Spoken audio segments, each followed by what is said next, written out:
There's no time for us. There's no place for us. In the quiet, working-class neighborhoods of Sunderland, England, a young boy named Michael Spence was unknowingly preparing for stardom. Long before the world would know him as Mickey Kalisto, the flamboyant performer with a voice likened to Freddy Mercury. He was just a council estate kid with a dream. Raised in modest conditions and without access to professional music lessons, Michael found inspiration where most wouldn't. In the haunting harmonies of the Durham Cathedral Chesters and the solemn tones of classical requiems. At the mere age of 7, while most kids were watching cartoons, he was teaching himself to sing opera. No coach, no choir, just pure determination and a tape recorder. And this wasn't a passing childhood hobby. It was the beginning of an obsession with vocal mastery, the kind that would eventually turn him into one of Britain's most intriguing musical personalities. But while Sunderland gave him roots, it was his relentless drive and oddball creativity that would one day launch him beyond Earth, literally and metaphorically, into a world of music shaped by outer space, emotional depth, and a flair for the theatrical. As Michael Spence approached adolescence, something happened that every young vocalist fears. His voice changed. The operatic purity he'd worked so hard to cultivate began to slip away, but rather than retreat in disappointment, he pivoted. And in that moment of vocal transformation, he discovered someone who would forever alter the course of his life: Freddie Mercury. The theatrical flair, the raw energy, the emotional power. It wasn't just the voice that grabbed him. It was the presence. Suddenly, Michael didn't just want to sing. He wanted to electrify. The turning point came during a school production of We Will Rock You, the musical based on Queen's iconic discography. Watching the performers channel Mercury's magnetism, Michael realized he didn't need to fit into the mold of classical training. He could be something else. With no formal lessons, he threw himself into learning piano, piece by piece, chord by chord. And while his classmates were likely worrying about exams or weekend plans, Michael was at home hammering away at the keys, building a foundation for the artist he was becoming, not just a singer, but a performer who could command a room with nothing but a spotlight and a song. While most teenagers were deciding what sneakers to wear or which social media trend to follow, 14-year-old Michael Spence was sketching out a new identity, not for someone else, but for himself. A self-made alter ego. A persona born from obsession with the cosmos. He had always been fascinated by astronomy, particularly the mysterious moons orbiting the outer planets. One name stood out to him: Callisto, one of Jupiter's largest and most captivating satellites. That single word, cosmic, haunting, beautiful, became the seed for something far bigger. He tweaked it, personalized it, and Mickey Kalisto was born. But this wasn't just a stage name. It was a full-fledged transformation. A new skin he would grow into. He wasn't creating a gimmick. He was building a symbol. One that embodied escape, curiosity, and defiance of gravity, both literal and societal. From that moment forward, Mickey Kalisto wasn't just Michael's dream. He was his vehicle. An identity bold enough to carry his deepest emotions, loud enough to challenge convention, and strange enough to be unforgettable. Before he ever stood on a national stage, Mickey Kalisto was buried deep in sound, twisting knobs, layering textures, and losing himself in waves of synth. His journey into experimental music began when he joined a local psychedelic rock band, not as a frontman, but behind the keys. As a keyboardist and synthesizer player, he entered a world where music wasn't confined to lyrics and melody. It was about creating entire universes through sound. Influenced by the immersive artistry of Pink Floyd and the infectious rhythms of ABBA, Mickey didn't just play music, he studied it. Vintage drum machines, analog synthesizers, reverb effects, nothing was too obscure. He explored how one note could change a room's mood, how distortion could speak louder than words. And as he honed his craft in the studio, something else was happening on stage. The shy boy from Sunderland was evolving into a showman. The raw energy of live performance, the unpredictability, the adrenaline, the communion with a crowd became his fuel.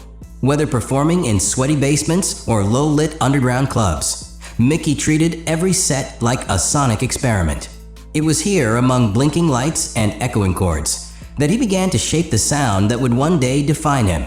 A nostalgic yet futuristic blend of synth pop and storytelling that turned his music into an experience, not just a performance. Before the lights, before the headlines, and before the Britten's Got Talent stage, there were long hours spent behind a counter. For 5 years, Mickey Kalisto, still known to some as Michael Spence, worked in a phone shop. It was steady, reliable, and far from glamorous. Day in, day out, he sold devices, handled complaints, and troubleshoot tech problems for customers who had no idea the man helping them had dreams that stretched into the cosmos. But while others clocked out and left work behind, Mickey clocked in again, not to a job, but to his purpose. Each night after a shift, instead of going home to rest, he headed straight to small bars, quiet clubs, and open mic nights. There, under dim lights and often to tiny crowds, he sang his heart out. He didn't care if it was 5 people or 50. Every note mattered. Those rooms became his training grounds. His confidence grew. His stage presence sharpened. The quirky charisma that fans now recognize was born in those gritty late-night sets. Yet behind every smile was fatigue. Behind every performance, a choice to keep pushing or give up. And every time, he chose to push. In a world that often demands people give up their dreams for stability, Mickey Kalisto did the opposite. He built his future one small show, one unpaid gig, one exhausting night at a time. And in doing so, he didn't just perform. He proved he belonged on the biggest stages in the world.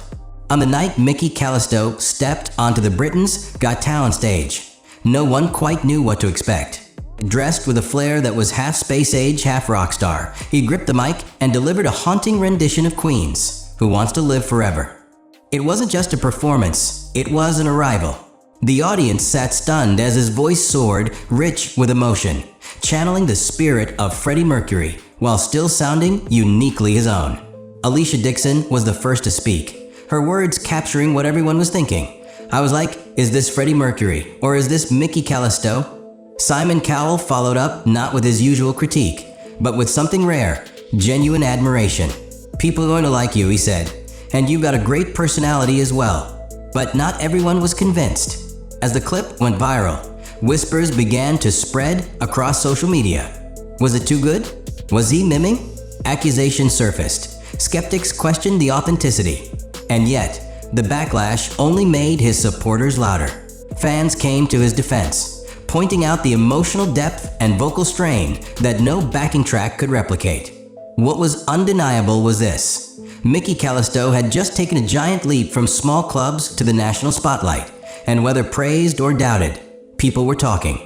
The performance didn't just introduce Mickey to millions. It validated every late-night gig, every moment of self-doubt, and every note sung after a full shift at the phone shop. The boy from Sunderland had finally been heard. Loud and clear. With the roar of the Britten's Got Talent stage still echoing in his ears, Mickey Kalisto wasted no time. Instead of basking in the glow of overnight fame, he dove headfirst into building a legacy. His debut EP, Homospace, released just months after his audition, became a manifesto of everything he stood for: escapism, empowerment, and unapologetic self-expression. Drawing from the ethereal sounds he'd cultivated in underground clubs and late-night jam sessions, the EP invited listeners into a world where synth pop met soul, where disco grooves collided with cosmic storytelling. And while studio tracks showcased his production chops, it was the live shows that turned curiosity into fandom. In Liverpool, his adopted hometown, Mickey quickly developed a cult following. His meme-laced performances, humorous, wild, and theatrical, became the stuff of local legend, selling out venues and cementing his status as not just a singer, but an experience. But he isn't stopping at sold-out clubs. Mickey has his eyes set on Wembley Stadium, and he's not joking. For him, music is a calling, one that demands ambition, authenticity, and a whole lot of glitter. And after years of playing for a handful of people in dimly lit bars, he now commands rooms with the ease of a veteran. BGT wasn't the destination, it was the launch pad. And Mickey Kalisto? He's not coming back down. In a world where artists often chase trends and algorithms, Mickey Kalisto stands out by doing the exact opposite. He chases truth. His music isn't just catchy, it's deeply personal. It's a mirror held up to anyone who's ever felt out of place, misunderstood, or silenced. Through his lyrics and performances, Mickey offers something more than entertainment. He offers permission. Permission to feel, to cry, to dance, to be weird, to be you. His songs pulse with themes of identity, resilience, and emotional honesty, encouraging fans to peel away the layers of social expectation and embrace their real selves. But what truly makes Mickey Kalisto matter is not just what he sings, but how he lives. He's proof that you don't need $1 million backing or elite training to make an impact. You need vision, you need heart, and you need the courage to be different, even when it's inconvenient. Whether he's singing in glittery boots or speaking vulnerably about mental health, Mickey is building a brand rooted in realness. And for his growing audience, especially those who've never quite fit in, he's not just an artist. He's a voice, a symbol, a reminder that the brightest stars often come from the darkest skies. Mickey Kalisto didn't just arrive. He broke through, and he's bringing the misfits with him.